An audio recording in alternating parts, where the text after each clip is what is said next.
Prelims point of view से एक बहुत ही बढ़िया सा टॉपिक है, बट ये टॉपिक जो है वो जीएस पेपर 3 का है गाइस। 5G टेक्नोलॉजी के बारे में तो आई थिंक कि आप सभी को पता है, मोबाइल की टेक्नोलॉजी है, 5G हाई स्पीड टेक्नोलॉजी है, राइट। अच्छा, फाइबराइजेशन। फाइबराइजेशन क्या है? इस वर्ड को तोड़ो आप, वर्ड में हम लोग को क्या नजर आ रहा है? फाइबर नजर आ रहा है। ऑप्टिकल फाइबर केबल, ये कभी नाम सुना है कि ब्रॉडबैंड की केबल जो होती है वो ऑप्टिकल फाइबर केबल हम लोग को देखने को मिलती है, डेटा को ट्रांसमिट करने के लिए, ट्रांसफर करने के लिए होती है। फाइबराइजेशन का मतलब डेटा को बिछाना, मतलब केबल्स को बिछाना, राइट। केबल्स ज्यादा मात्रा में होनी चाहिए, अच्छी केबलें होनी चाहिए, तो वो है फाइबराइजेशन, राइट। तो 5G स्पेक्ट्रम की जो ऑक्शनिंग हुई, 5G जो स्पेक्ट्रम की जो नीलामी हुई, राइट, आपको पता होगा कि इसकी नीलामी जो है वो शुरू हुई थी। तो उस समय हाईलाइट किया गया कि यार हमें जिस प्रकार के इंफ्रास्ट्रक्चर की आवश्यकता है 5G को इंडिया में बेटर तरीके से उतारने के लिए, वो हमारे पास इंफ्रास्ट्रक्चर नहीं है।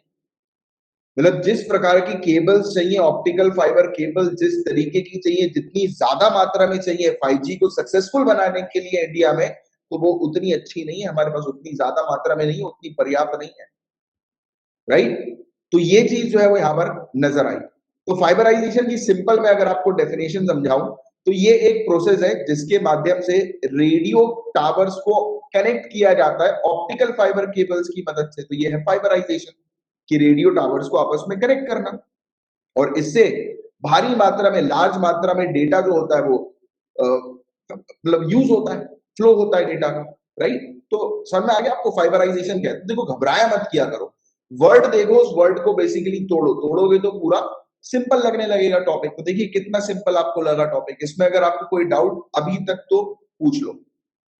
अब हम बात करेंगे इंडिया के अंदर कौन से इश्यूज हैं फाइबराइजेशन को से रिलेटेड या 5G टेक्नोलॉजी से रिलेटेड, क्योंकि 5G से रिलेटेड आपके पास क्वेश्चन आएगा जीएस पेपर 3 मेंस के अंदर, तो क्या लिखोगे? तो हमारे यहाँ लो फाइबराइजेशन का इशू है, तो ये लिखिएगा लो फाइबराइजेशन, राइट। जैसे यूएसए, यूके, जापान की बात करें तो वहां पर 80 से 90% तक फाइबराइजेशन, आप कहीं पर भी चले जाएं वहां पर आपको ऑप्टिकल फाइबर केबल्स आपको नजर आएंगी। हमारे यहाँ तो अभी मैं अगर अपनी बात करूं, अपने घर की बात करूं, तो कुछ समय पहले ही यहाँ पर जियो का ब्रॉडबैंड की सर्विस जो है वो लगाई गई। काफी सारी जगह मेरी सिटी में ऐसी जहां पर जियो ब्रॉडबैंड नहीं लग पाएगा, राइट। क्यों नहीं लग पाएगा? क्योंकि वहां पर बोलते हैं कि ऑप्टिकल फाइबर केबल, जियो की केबल वहां तक नहीं पहुंच रही है। आपने भी कई बार देखा होगा कि आपको अगर घर पे ब्रॉडबैंड लगवाना है तो आप कॉल करते हैं उनको, वो मना कर देते हैं, बोलते हैं सर उस लोकेशन पे तो अभी हमारी केबल नहीं आई है। तो क्या हुआ है? लो फाइबराइजेशन हुआ है। हमारे यहाँ पर फाइबराइजेशन बहुत कम है, यूएसए, यूके, जापान में बहुत ज्यादा है। इंडिया के अंदर जस्ट 33% टावर्स फाइबराइज्ड है, और ये बहुत बड़ा हर्डल है 5G नेटवर्क के लिए इंडिया के अंदर। फिर दूसरा, पैसा। भैया पैसे की कमी, इंडिया को चाहिए 2.2 लाख करोड़ से भी ज्यादा की फंडिंग 70% टावर को फाइबराइज करने के लिए, जो कि अभी के लिए डिफिकल्ट है। और इसके अलावा फाइबराइजेशन की स्लो स्पीड, फाइबराइजेशन हो भी रहा है तो बहुत स्लो स्पीड में आप लोग को देखने को मिल रहा है, राइट, तेजी से नहीं हो रहा। तो सोल्यूशन क्या निकाला जाए, समाधान क्या होना चाहिए? तो सैटेलाइट बेस्ड नेटवर्क।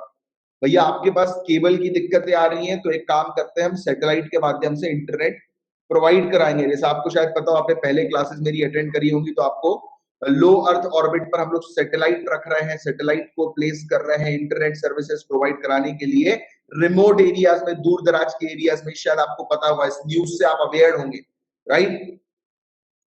तो ये चीजें हैं कि आप सैटेलाइट बेस्ड नेटवर्क्स का इस्तेमाल कर सकते हो on ground optical fibre network के साथ, जिससे कि फाइबराइजेशन के ऊपर आपकी डिपेंडेंसी जो है वो कम हो जाएगी, और आप 5G ब्रॉडबैंड सर्विसेज जो है वो मूविंग व्हीकल्स को प्रोवाइड करा सकोगे, कार को, शिप को, एरोप्लेन को, हाई स्पीड ट्रेन को, सैटेलाइट के माध्यम से। तो सैटेलाइट बेस्ड नेटवर्क एक सोल्यूशन है, ये आप सोल्यूशन के तौर पर लिखेंगे। सरकार के क्या इनिशिएटिव है? तो सरकार ने अभी रिसेंटली, मैंने आपको पढ़ाया हुआ है, इंडियन टेलीग्राफ जो रूल्स हैं 2016 के, उस पर अमेंडमेंट किए गए और इजी कर दिया गया कि optical fibre cable, aerial optical fibre cable जो है वो इजीली इंस्टॉल की जा सकेगी, राइट। तो ये चीज हम लोग को देखने को मिल रही है। और इसके अलावा गति शक्ति संचार ऑनलाइन पोर्टल हम लोग को देखने को मिल रहा है, जिसने सिंप्लीफाई किया कि जितने भी, जैसे कि राइट ऑफ वे जो होते हैं, मतलब कि जैसा होता है ना कि कई बार कम्युनिकेशन से रिलेटेड, जैसे कि कोई कंपनी है, वो कंपनी किसी प्रकार की कम्युनिकेशन सर्विसेज प्रोवाइड कराना चाह रही है, एक पर्टिकुलर एरिया पे, तो इजी उसको लाइसेंस मिल सके इजिली, राइट? तो उसके लिए इजी अप्रूवल हो सके, तो इन्होंने एक विंडो प्रोवाइड करा दिया है कि जिससे के थ्रू जल्दी जल्दी काम हो सके, अप्रूवल जल्दी जल्दी हो सके।